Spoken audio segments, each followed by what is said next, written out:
സൂര്യസ്മരണം പത്മനാഭ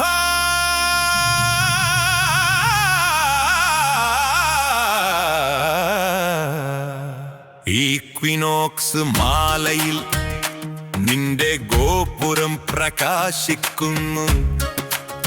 5 ജനാലകളിൽ വെളിച്ചത്തിന്റെ അലകൾ പടരുന്നു.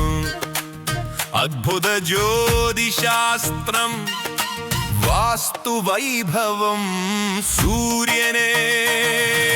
തിരുവനന്തപുരം ക്ഷേത്രമുഖത്ത് ഉയർന്ന ഗോപുരം 100 അടി ഉയരം.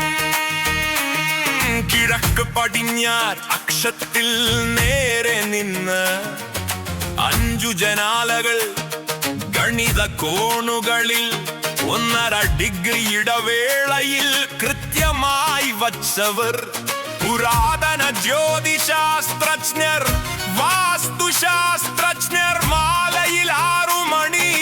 സൂര്യൻ മറയുമ്പോൾ മുകളിലെ ജനാലയിൽ ആദ്യ വെളിച്ചം തോന്നും. 5 മിനിറ്റ് കഴിഞ്ഞ് രണ്ടാമത് പ്രകാശിക്കും. 3, 4, 5 ഓരോന്നായി ഇറങ്ങി വരും.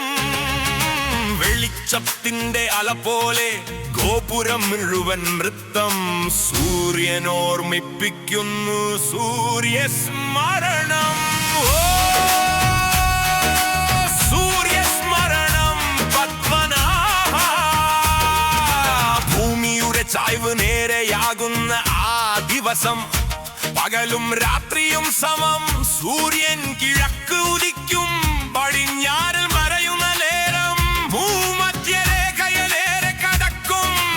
ഒരു നിമിഷത്തിൽ മാത്രം ഈ അത്ഭുതം നടക്കും.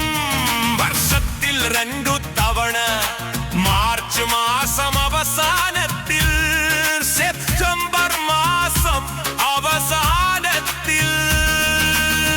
ഭക്തിയും ശാസ്ത്രവും ഒന്നായി ചേരുന്ന കാഴ്ച.